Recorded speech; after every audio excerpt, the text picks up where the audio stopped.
حضرت حبیب ابن مظاہر کی یاد سے، ان کی بات سے، ان کی زندگی، ان کے کردار سے بات کا آغاز کرتے ہیں۔ پھر صلوات پڑھیں محمد و آل محمد پر۔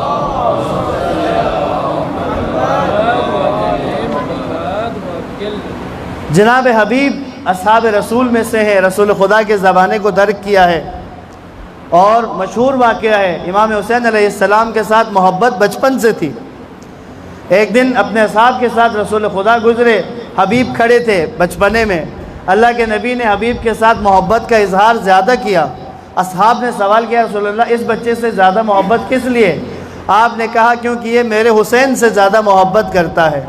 ایک جگہ دیکھا حسین آگے آگے چل رہے تھے، یہ دونوں کھیل رہے تھے، حسین آگے آگے چل رہے تھے اور حبیب حسین کے قدموں کے نشان سے مٹی اٹھا کر اپنی آنکھوں پہ رکھ رہا تھا۔ ایسی محبت امام حسین کے ساتھ، ایسی چاہت، یہ حبیب ہے۔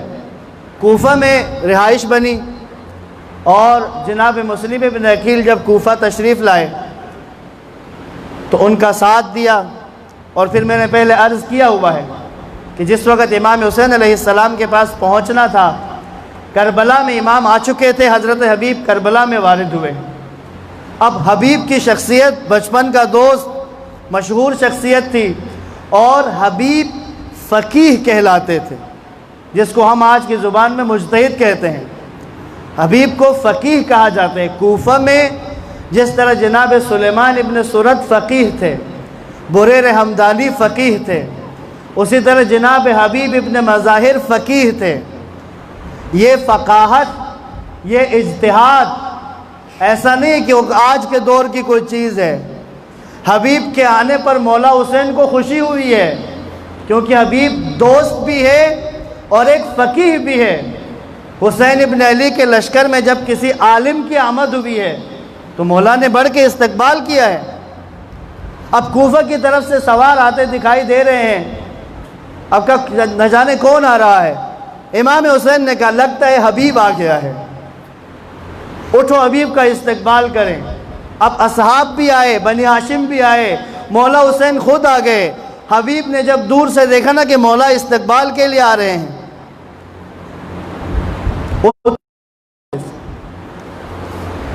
اتر گئے، دوڑ کے آئے، ہاتھوں کا بوسہ لیا، کہا مولا میری اتنی اہمیت، میری اتنی حیثیت تو نہیں تھی کہ آپ استقبال کے، میں خود قدم بوسی کے لیے خیمے میں حاضر ہو جاتا۔ اب یہاں یہ باتیں ہو رہی ہیں، ظاہر ہے جب سب اصحاب استقبال کے لیے گئے تو خیموں میں خبر پہنچی۔ بی بی نے سوال کیا جناب زینب نے حضرت فضہ سے، اماں فضہ کیا ہوا ہے؟ کہا زینب حبیب آ گیا ہے۔ کہا ماں میرا سلام دے حبیب بھائی کو۔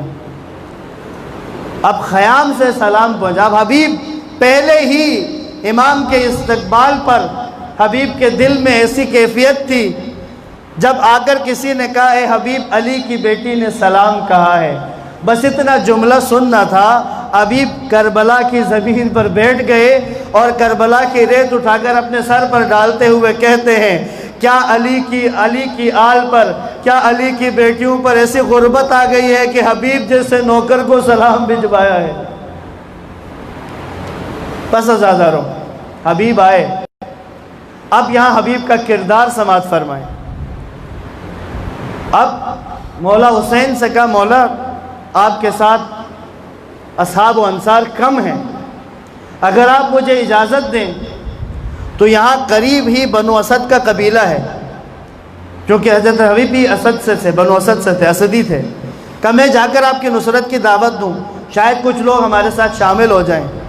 حبیب گئے، بنو اسد کے پاس گئے، ان سے ملاقات کی، ان سے بات کی۔ اب چونکہ حبیب بنو اسد کے بزرگان میں سے تھے، اور جب امام کی نصرت کی دعوت حبیب کی زبانی انہوں نے سنی تو انہوں نے قبول کر لی، اور کم و بیش 100 افراد حضرت حبیب کے ساتھ امام حسین کی مدد کے لیے آنے کے لیے تیار ہو گئے، اسلحے سے اپنے آپ کو لیس کیا اور کربلا کی طرف چل پڑے۔ کسی نے وہاں سے عمر سعد کو مخبری کر دی کہ حبیب ابن مظاہر مولا حسین کے لیے مدد لے کر آ رہا ہے، 100 افراد ہیں۔ عمر سعد نے فوراً 500 افراد کا ایک دستہ بھجوایا ان کو روکنے کے لیے۔ تو وہاں پر ایک جنگ ہوئی. اس جنگ کے نتیجے میں جب دیکھا ان بنو اسد کے قبیلے کے جو ساتھ آئے تھے انہوں نے کہ عمر سعد کا لشکر بہت زیادہ ہے اور یہ مقابلہ نہیں کر پائے جو 500 آئے تھے، تو وہ وہاں سے پھر حبیب سے معذرت کی اور یہ یہاں سے واپس چلے گئے اور اپنے قبیلے کو جو وہاں پر تھا اس کو لے کر اس جگہ سے ہجرت کر گئے. حضرت حبیب واپس آ کر امام کی خدمت میں اس واقعے کو بیان کیا تو امام نے قرآن کی ایک آیت پڑھی. امام نے کہا وَمَا تَشَاءُونَ إِلَّا أَن يَشَاءَ اللَّهُ رَبُّ الْعَالَمِينَ. امام نے کہا جو تم چاہتے ہو، آیت قرآن کی ہے، جو تم چاہتے ہو وہ نہیں ہوتا، جو اللہ چاہتا ہے وہی ہوتا ہے. یہ امام نے کہا. اب یہاں ایک نقطہ میں آپ کی خدمت میں عرض کروں حبیب کے اس کردار کے اس پہلو سے، یعنی کیا کسی الہی کام کا آغاز کیا ہے، کوئی دینی کام انجام دیا جا رہا ہے، تو ایسا کیوں ہوتا ہے کہ تھوڑی سی تعداد پر اکتفا کر لیں، چلو نہیں بس ہم لوگ فیملی والے ہیں کافی ہیں. کیوں بھائی؟ حبیب آپ کو بتا رہا ہے کہ نہیں، امام حسین کے ساتھ کیا بریل موجود نہیں تھے؟ بریل موجود تھے، حضرت عباس موجود تھے، بنی ہاشم موجود تھے، جوان بنی ہاشم کے بھی موجود تھے، اصحاب بھی موجود تھے، لیکن حبیب نے کہا نہیں، اضافہ ہونا چاہیے، اہل حق کو زیادہ ہونا چاہیے، مجمع کو بڑھنا چاہیے. پھر گئے جا کر ان کو دعوت دی. تو آج کے دور میں اگر کسی کا اس طرح کا نظریہ ہو جائے کہ میں اکیلا ہی کام کر لوں گا، کوئی اس طرح کے نظریے کا حامل ہو جائے نہیں یہ الہی کام ہے جو مجھے سمجھ میں آتی ہے، میں ہی اس کام کو لے کے آگے بڑھوں گا، تو یہ اشتباہ ہے. یاد رکھیے گا کردار حبیب ابن مظاہر یہ نہیں ہے. حبیب کے کردار سے یہ بات سمجھ میں آتی ہے کہ تم الہی کام کر رہے ہو تو لوگوں کو اپنے ساتھ شامل کرو، کنونس کرو جا کر، اور اپنی مدد و نصرت کے لیے لوگوں کو اپنے ساتھ ملاؤ. لہٰذا یاد رکھیے گا کوئی بھی الہی کام کہیں پر بھی ہو رہا ہو اس کو محدود مت کریں، اس کو کم لوگوں کے دائرے میں مت رکھیں، اس کو پھیلائیں اپنے اہل و عیال تک، اپنے اہل خاندان تک، اپنے اہل قبیلہ تک اس کو پھیلانا چاہیے. ایک دفعہ درود پڑھتے ہوئے تھوڑی سی جگہ آپ کو بنانی ہوگی، یہاں بائیں طرف کافی جگہ موجود ہے، دروازے پہ ہجوم بڑھ چکا ہے. آپ ایک دفعہ تھوڑا تھوڑا درود پڑھتے ہوئے اس طرف ہو جائیں گے تاکہ آنے والے عزاداروں کو دقت نہ ہو. اللہم صلی علی محمد وآل محمد. پھر درود پڑھیں محمد وآل محمد پر.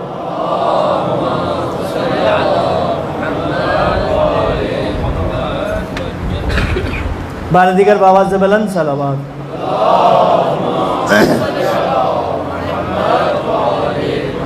حبیب کا پیغام ہے کہ حسین کے ساتھ اصحاب و انصار ہیں، لیکن اکتفا مت کرو، جاؤ حسین کے لیے مزید مددگار لے کر آؤ، جاؤ ایسی کیفیت بناؤ کہ حسین کے عزاداروں میں اضافہ ہو. مجلس کو اس طرح سے منعقد کرو کہ عزاداران حسین میں اضافہ ہو، کے لیے تڑپیں. اپنی مجلسوں کو اس طرح سے مت بناؤ دیگر مکاتب اسلام کے مقدسات کی توہین کر کے عزاداری کے دروازے دیگر مکاتب اسلام کے لیے بند مت کریں. یاد رکھیے گا عالم اسلام میں سوائے ناصبیوں کے کسی کے دل میں بھی بغض اہل بیت نہیں ہے، کوئی بھی اہل بیت کا بغض نہیں رکھتا. بس پیغام حبیب ہے حسین کے مددگاروں میں اضافہ کروانے کے لیے گئے اور لے کر آئے تھے، لیکن وہ ایسا مقابلہ سامنے تھا کہ وہ نہیں ٹھہر پائے. لیکن حبیب نے اپنی ذمہ داری ادا کر کے مجھے اور آپ کو پیغام دے دیا ہے کہ گنجائش رکھو، لے کر آؤ، مزید لوگوں کو شامل کرو کاروان حسین میں، شامل کرواؤ قافلے حسینی میں. نیک کردار باکردار افراد میں اضافہ ہونا چاہیے، نہ کہ چند پر اکتفا کریں، یہ درست نہیں ہے. درود پڑھیں محمد وآل محمد پر.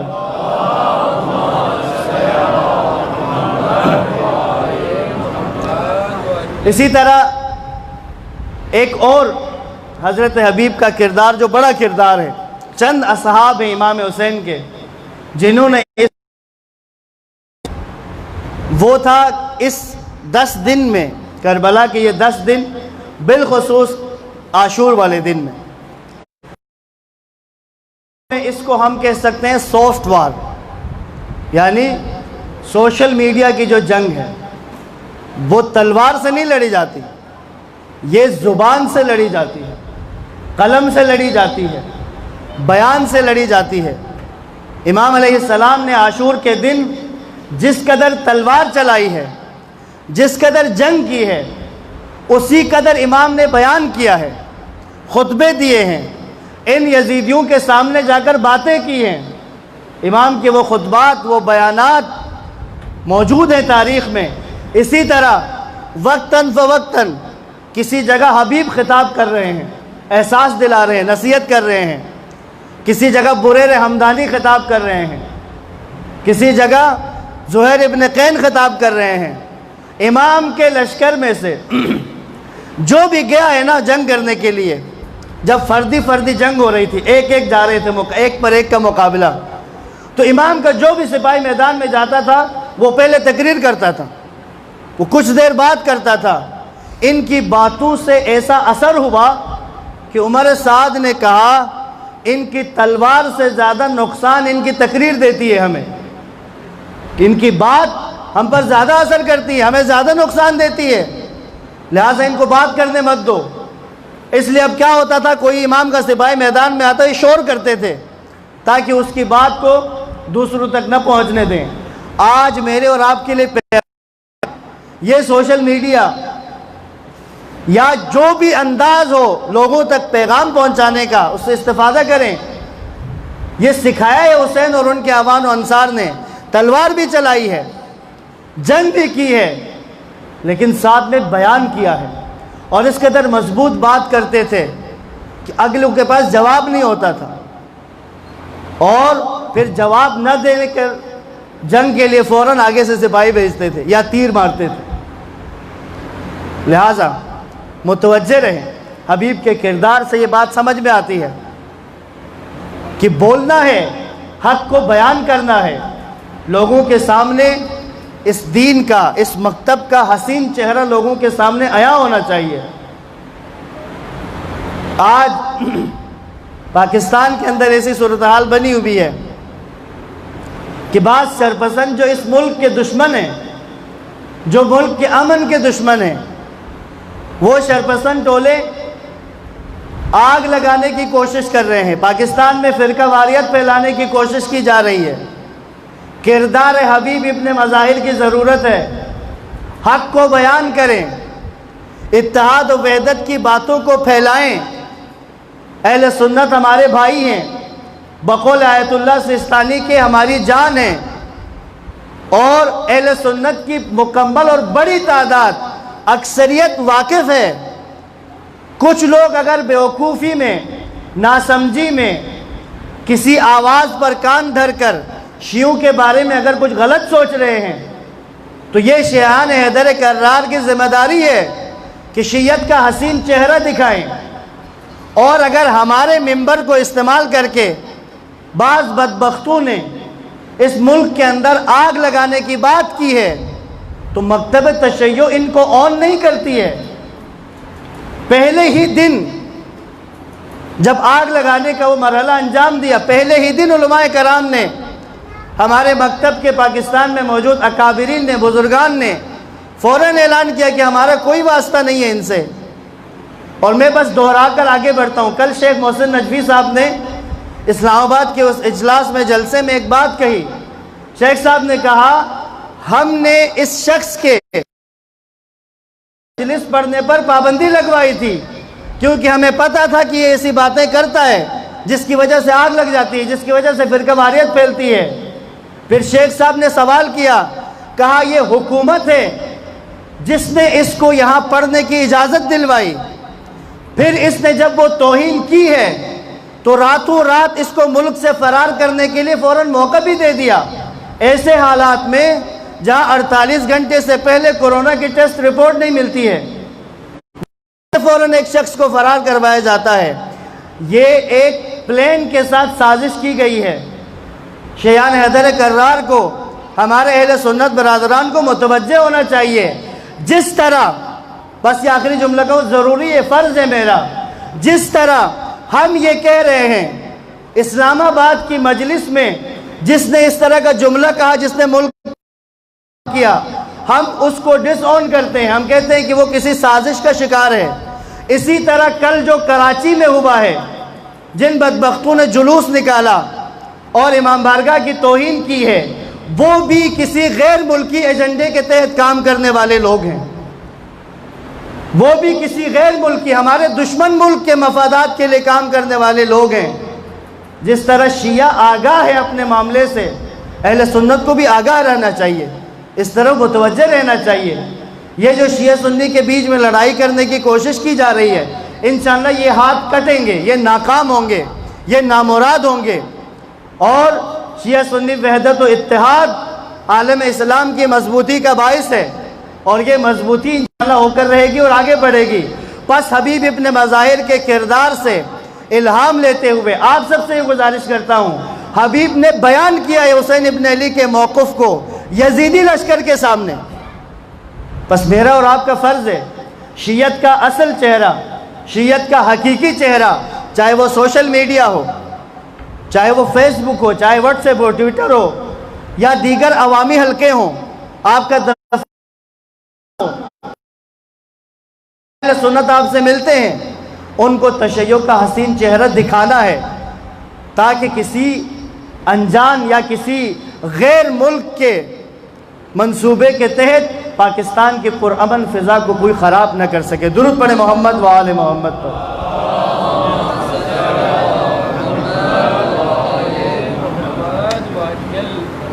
پس ازاداران مولا، میں حبیب کی شہادت کا ایک آدھ جملہ پڑھ دیتا ہوں۔ ظہر کی نماز کے لیے وقت مانگا عمر سعد سے کہ ہم ظہر کی نماز پڑھنا چاہتے ہیں، تم جنگ کو روک دو۔